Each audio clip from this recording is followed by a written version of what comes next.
येत्या 2 आठवड्यात राष्ट्रवादीच्या राष्ट्रीय अध्यक्षपदाची प्रक्रिया ही पार पडेल।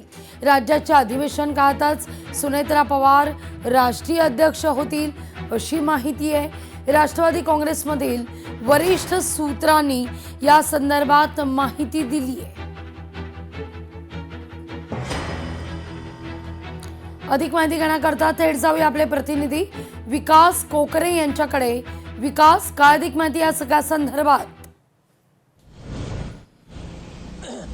नक्कीच लागवे जे उपमुख्यमंत्री दिवंगत नेते उपमुख्यमंत्री अजित पवार यांचं निधन झाल्यानंतर खरं तर आज सुनेत्रा पवार उपमुख्यमंत्री सुनेत्रा पवार या बारामती दौऱ्यावरती येत आहेत। सुनेत्रा पवार यांनी देखील आता अजित पवारांच्या पावलावर पाऊल ठेवून एकंदरीत बारामती तालुक्यामध्ये आज जनता दरबाराचं आयोजन या ठिकाणी सुनेत्रा पवारांच्या नेतृत्वाखाली त्या ठिकाणी ठेवण्यात आलेलं आहे। आणि यानंतर जनता दरबार झाल्यानंतर सुनेत्रा पवार यांच्या विविध बारामतीमधील सहकारी संस्थांचे जे काही संचालक मंडळ आहेत, चेअरमन आहेत, यांच्याशी एक बैठक त्या ठिकाणी पार पडणार आहे। खरं तर काल देखील पुण्यामध्ये सुनेत्रा पवार यांच्या उपस्थितीमध्ये जिल्हा परिषदेमध्ये आणि पंचायत समितीमध्ये जे सदस्य निवडून आलेले आहेत याच्याबरोबर त्यांची एक बैठक झाली। या बैठकीमध्ये त्यांनी आपण कार्यकर्त्यांच्या पाठीमागे ठामपणे उभं राहणार असल्याचं या ठिकाणी काल सांगितलं। आणि आज याच पार्श्वभूमीवर आज बारामतीमध्ये सुनेत्रा पवारांचा दौरा आहे आणि या दौऱ्यामध्ये सुनेत्रा पवार आज जनता दरबार 9 वाजता जनता दरबाराला सुरुवात करतील।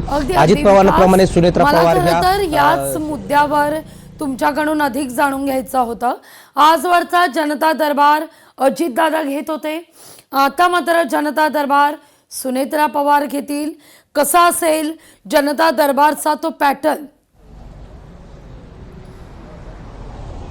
नक्कीच लागवेजी खरं तर गेल्या अनेक वर्षांपासून बारामतीकरांना अजित पवारांच्या जनता दरबाराची पद्धत माहिती आहे। अजित पवार हे शनिवार रविवार वेळ असला तर बारामतीमध्ये येत असतात आणि बारामती तालुक्यातील जे काही नागरिक आहेत त्यांचे प्रश्न आहेत ते समजून घेत असतात। त्यांचे प्रश्न हे निवेदनाच्या माध्यमातून त्या ठिकाणी घेत असतात। यावेळी अजित पवार यांच्या दौऱ्यामध्ये विविध शासकीय अधिकारी त्या ठिकाणी उपलब्ध असतात। यामुळे तालुक्यातल्या नागरिकांच्या ज्या काही समस्या आहेत ह्या समस्या तात्काळ सोडवण्यासाठी अजित पवार हे कायम प्रयत्नशील असायचे। आलं की त्या प्रश्नाला मार्गी लावण्याचं काम हे अजित पवारांचं असायचं। आज आता अजित पवारांच्या निधनानंतर सुनेत्रा पवारांनी उपमुख्यमंत्री पदाचा चार्ज घेतल्यानंतर पहिल्यांदा त्यांचा हा जनता दरबार भरवला जाणार आहे। या जनता दरबारामध्ये आज सगळे प्रशासकीय अधिकारी त्या ठिकाणी उपस्थित असतील आणि अजित पवारांप्रमाणेच सुनेत्रा पवार देखील बारामती तालुक्यातील जे नागरिक त्यांच्याकडे प्रश्न घेऊन येतील, अगदी निवेदन त्या ठिकाणी स्वीकारतील आणि निवेदनाच्या माध्यमातून जे काही प्रश्न आहेत ते मार्गी लावण्याचा प्रयत्न सुनेत्रा पवार येणाऱ्या कालावधीमध्ये करताना पाहायला मिळेल। लागली विकास, धन्यवाद तुम्ही दिलेल्या एकूणच सविस्तर माहिती करता। लोकशाही मराठी ऐका, पहा, जागरूक रहा।